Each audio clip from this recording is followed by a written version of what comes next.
Question for both of you guys.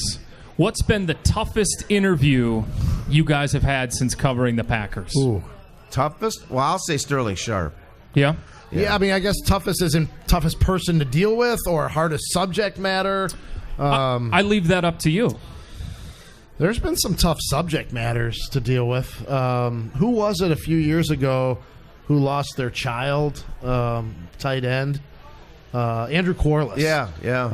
Came back, missed part of camp after losing a baby.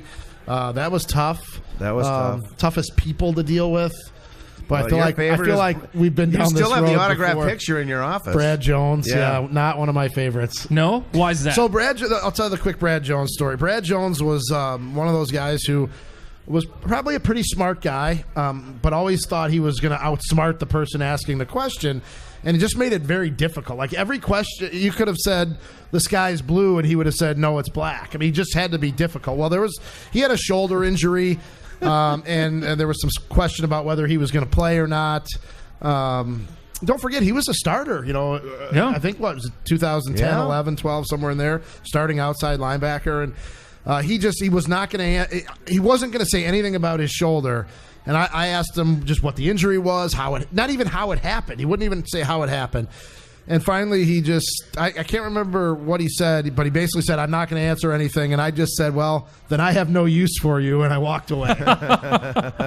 Did he argue that you did have a use for him just to be difficult? He wanted to be. Never useful. talked to him after that. Really? Never talked to him since. And when he introduced the Packers, was it second round pick this year at the draft? Yeah. And I tweeted, well, they finally found a use for Brad Jones.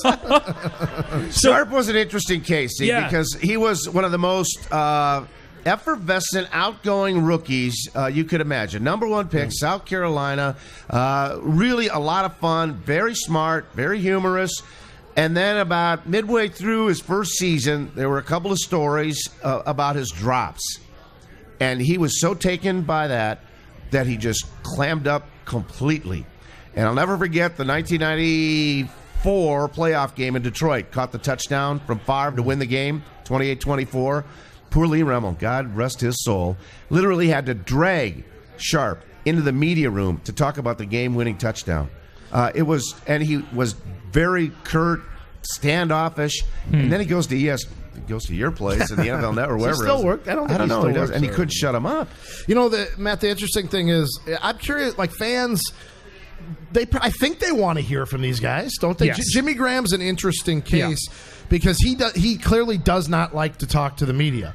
But when he does, he's really good at it. He gives good answers. He tells good stories. But for whatever reason, they've had to coax him out, and he and I, had a little bit of a public exchange over his look. It is in their contract that they have to talk to the media. It's the connection to the fans. Now I realize social media has changed that. They can post things, fans can get to know them that way. They can connect to the fans themselves, right? without us. But I do think the real fans do want to hear what these guys have to say, and I think players look at us as sort of the enemy, but what we really are the connection between them and the fans. And that's the thing with Jimmy Graham is he's actually started to talk a little bit more.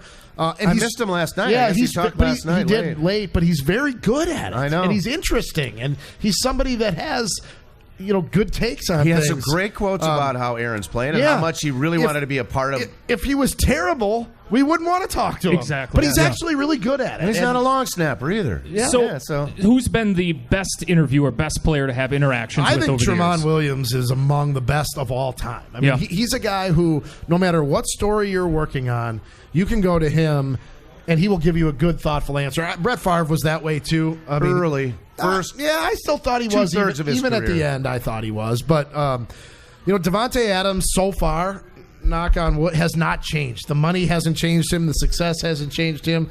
He's a guy right now that you can go to, and he'll never say no, even though he's become a pretty big star. Very approachable, very thoughtful. It's sort of refreshing because you mentioned Sharp. Receivers tend to be a little diva-ish. Yeah. Greg Jennings got that way. Jordy, I think, got a little bit that way at the end. Driver certainly got Driver that way. definitely got that way at the end. I like Charles Woodson.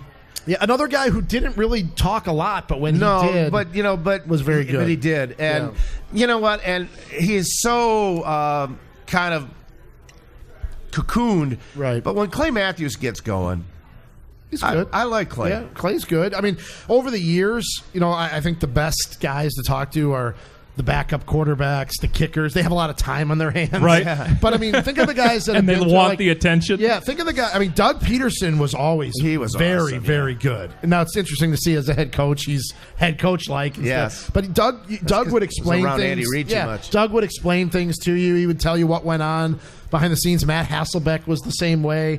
Ryan Longwell was very good. Offensive linemen over the years have been very good. But on this team, I mean, I put Tramon Williams and Devontae Adams up there with all-time guys over the years. Micah Hyde was very good when he was here.